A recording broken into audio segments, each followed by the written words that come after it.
Hey guys, hey everybody, Maikku here. Lesson number 5. We have come a long way together already and our group is growing over right now.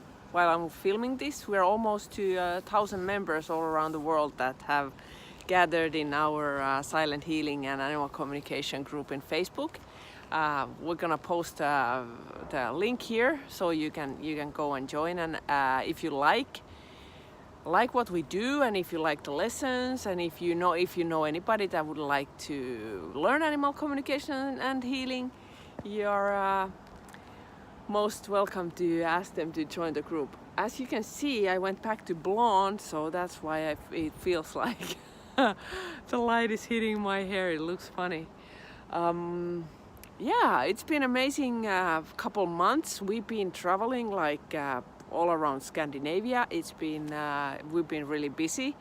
Ingela's had a healing workshop and I was assisting her, and she was amazing. We did awesome. We had a beautiful full class of people wanting to learn healing from her, and so silent healing, and also she teach them Reiki, and we're gonna continue with that. And I've been teaching animal communication quite a bit this summer. We started our new master class, and we have 4-week distant course that we have people joining, and I'm so happy to see every single one of you here. And my passion is to give you all as much information about animal communication, so that it doesn't matter wherever in the world you are, you can join us and get some ideas and lessons and learn. Nobody needs to go anywhere to any workshops to actually learn this. One thing that you need though to be able to do it is exercise. You need to practice. That's the only thing that will make you good at it, that it will actually open up the doors. And these videos are really good base if you want to learn it, and you can also order like one-on-one classes from me or Ingela as well if you're eager to learn healing or so on. So anyway, subject today is what animal communication is not. What is it not? Especially for me, and how that can help you to understand what it actually is. And it's a beautiful day again in the neighborhood. It's like barely no wind, and the sun has been shining. It's quite cloudy at the moment, but we haven't had any rain, and you can smell the fall. It's coming, and evenings come earlier. It gets darker earlier. We have candles going and so on. So it's pretty. Yeah, that's why I like doing this also here in sitting. I'm sitting on the big rock and holding my selfie stick so I can talk to you. What animal communication is not, and how people mix it and jinx it, and also get misunderstandings a lot. So first thing that I am not, and most animal communicators that I know are not, but there are very good professional people also in their profession that do animal communication, and I'm talking about veterinaries, vets, animal doctors, people that take care of animals professionally in their clinics, and people that go to animals as veterinaries around farmhouses and all that. So I am not a veterinary, and this is it's very important. It's in ethics, I would say it's number one. Never ever, if you're not trained and qualified veterinary, you cannot give any kind of diagnosis. I cannot give any kind of diagnosis, and I'm gonna tell you my personal opinion.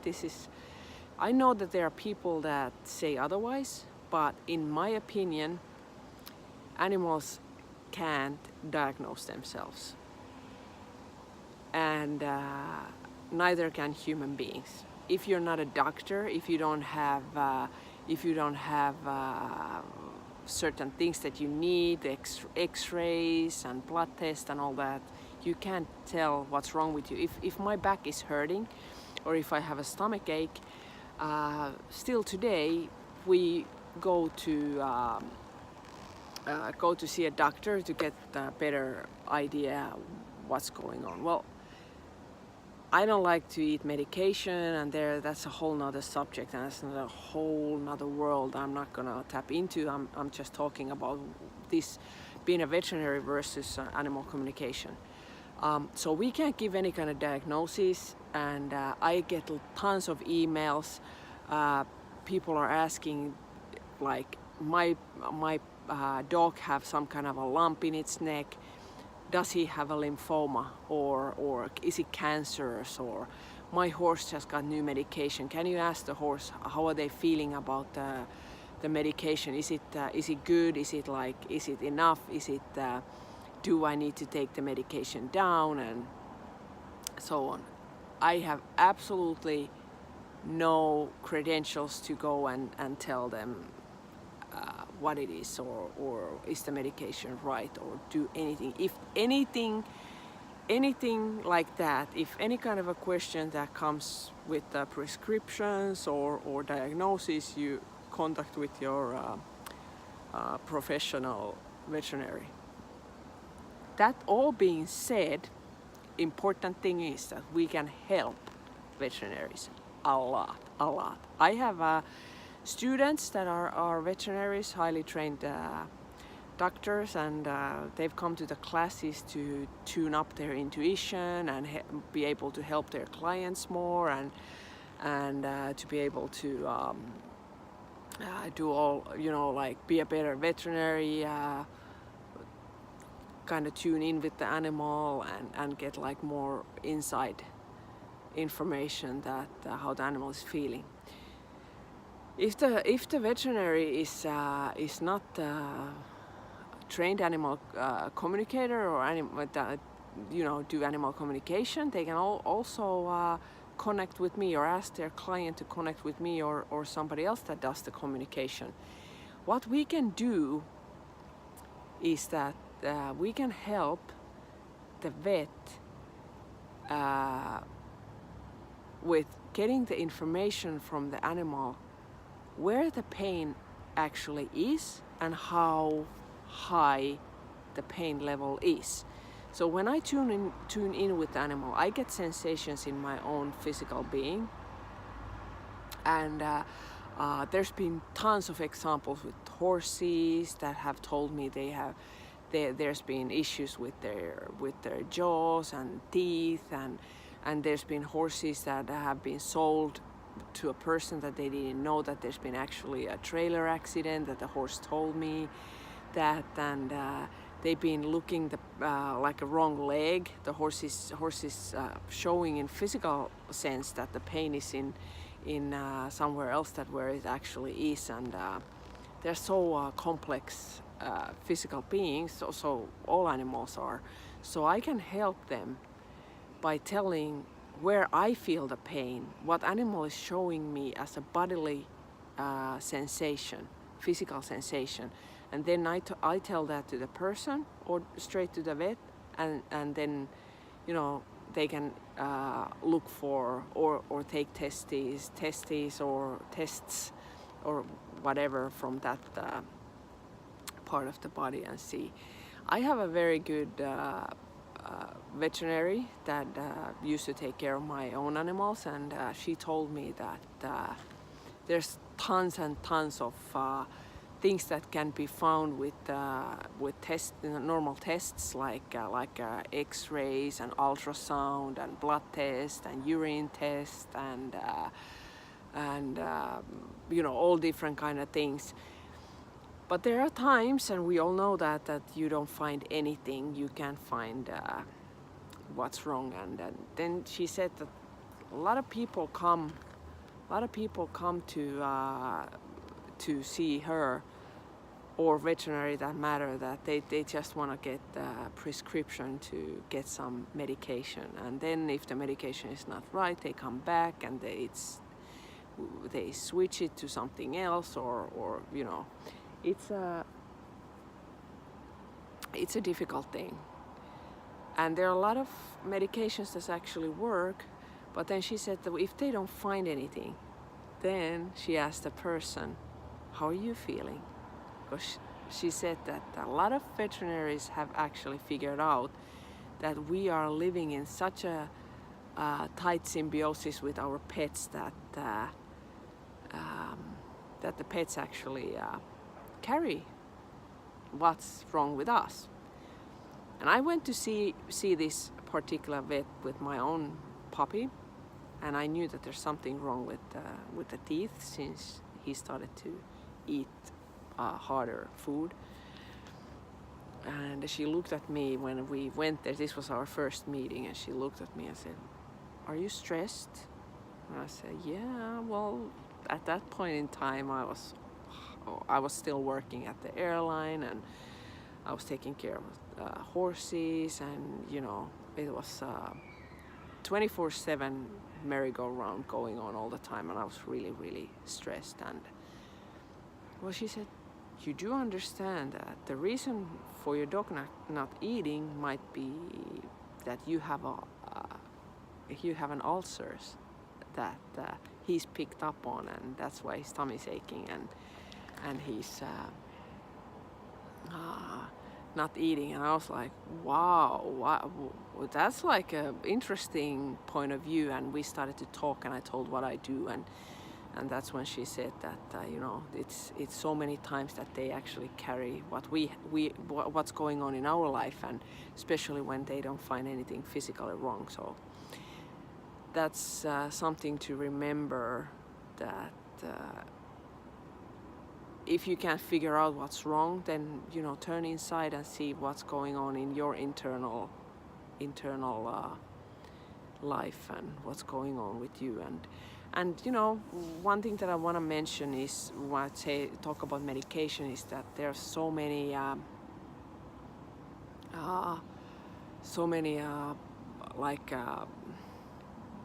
antidepressants that also are fed to our pets, that it's a little bit disturbing, since there are no special medication for animals that are antidepressants, that really, really dig deep before you start feeding your pet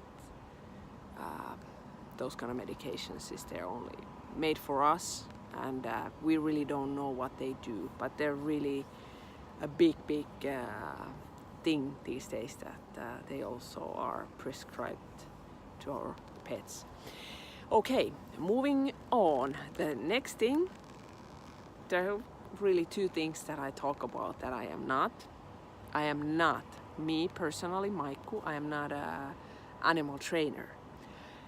Like I said, there are tons of veterinaries that come to workshops. There are lots of also animal trainers, and best network for animal communicator are very highly intuitive veterinaries and very, very highly intuitive trainers, and also trainers that are using positive reinforcement. And it's very important, very, very important that I have those kind of people that I can send my clients to when they have behavioral issues and all that. What does it mean that I am not a trainer? It means that this is not a shortcut to happiness. Animal communication is not a shortcut to happiness. If you have a dog, horse, cat that is misbehaving, you can't call me. Oh, well, put it in an example. There are people that call me, write me something like, "Maikku, can you tell my dog that he can't pull on the leash?" Or, "Can you tell my horse that it needs to travel safely in the trailer?" Or, "My cat is chasing birds, can you tell that?" I'm looking at them like, "Hello? Did you tell them yourself?" "Yeah, but they're not listening to me." I said, "Well, how do you think that I come with some kind of a telepathic line to your pet's mind and tell them. It doesn't work that way. This is not something, contact me and I tell your animal how they need to behave. If you want your animal to behave certain way, you need to train them properly with the way that they understand, and then it's good that you have a good trainer that you can connect with. It doesn't matter, there are trainers that train cats, trainers that train horses, all these different pets. So you might want to find yourself a trainer. That all being said, we can help tons. We can help trainers, and it means when person say, especially with dogs, this have happened a lot. Person comes to the trainer and says that there are certain issues that I need to train to my dog, or tell my dog to behave a certain way, and so many times the trainer is like confused. They don't see any issues. They're like, I don't see anything wrong with this picture. This is completely perfectly normal dog, and they don't understand what to train even. They don't really know. There might be something that comes, the behavior that comes in home environment or with some people or whatever, and then the trainers have told the person that you can connect with Maiku or some other animal communicator. Maybe they can help you to figure out where and when and how and why this certain type of behavior have started. When we figure out with the animal how the certain behavior have started, we can actually, there's train going by, we can actually help the trainer to start training a certain thing, or if there's something that the animal is scared, some type of a human being, some smell or place, or there are pets that are afraid of darkness, and all different kind of things that then they know where to start and how to start and what to do, and it's very important. I have lots of examples of these kind of things that have happened. There's one example that I always use. Many of you have probably heard it. There's this very nice breed of a dog that comes to a dog trainer where there's a mother and a daughter. Daughter is like a 10-year-old kid, and the dog is 2 years, and the mother tells the trainer, this dog have started to behave aggressively. I want you to train the aggression out of the dog. And the trainer looks at the situation, it's like there's nothing wrong with this thing, everything's perfectly okay.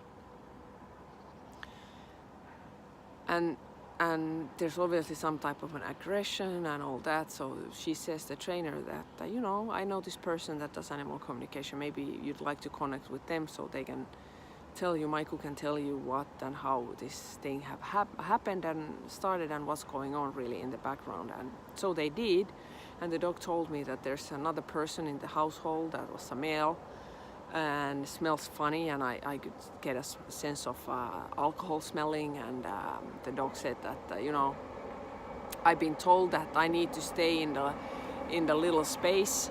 I can't move, I can't do anything. So every time that this person was home, the dog was put in a very small space, and that was it. And the person started to be aggressive to the dog and put him more and more aggressively to that tiny space, and so that's when I gave that information. They said actually this mother, she's like, well, actually I know that this have happened, and I now understand that why the dog is aggressive. The dog was only using growling and aggression as self-defense, and so in my mind, the dog wasn't doing anything wrong. In the dog's mind, it wasn't doing anything wrong.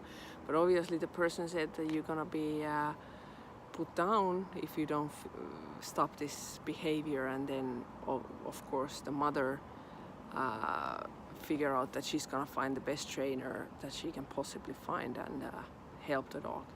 So in this case, obviously the problem goes away if the trainer trains the dog to stay in a small space quietly.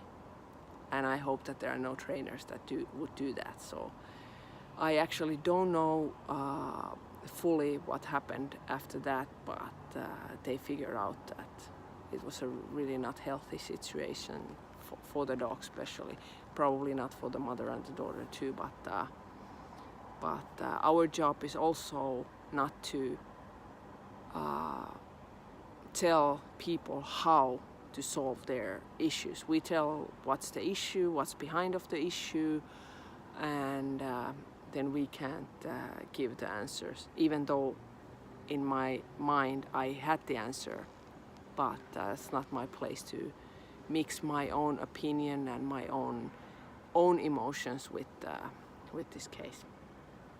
So I think we have covered quite a bit for today about what animal communication is not. I might have talked about these subjects before. There's so much to talk about, there's so much to cover, and I try, like I said, to keep these videos short. I like talking about this stuff. It's my passion. I love that. I want to tell about this to the whole world. I want to touch people's lives and show them and give them information, and you know, I would like to say, like, almost make people see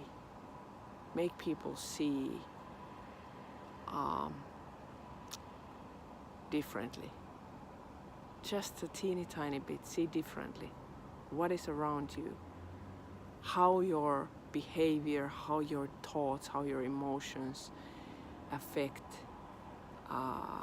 things around you, other living beings around you. I'm sitting on a rock and it's very, very much alive, and me sitting here is affecting the rock, and I'm not always in the good place in my own life and in my own emotions and all that, but I have totally learned. I have learned so much within last year to stay grounded and stay in the love. So this all being said, I will see you guys soon. I love you. I appreciate every single one of you watching these videos. You can share them from this group. You can share this group. You can share these videos from YouTube. You can show your friends and family and enjoy them. And I really enjoy talking to you. And I hope that you know that I truly love you. And this being said, bye.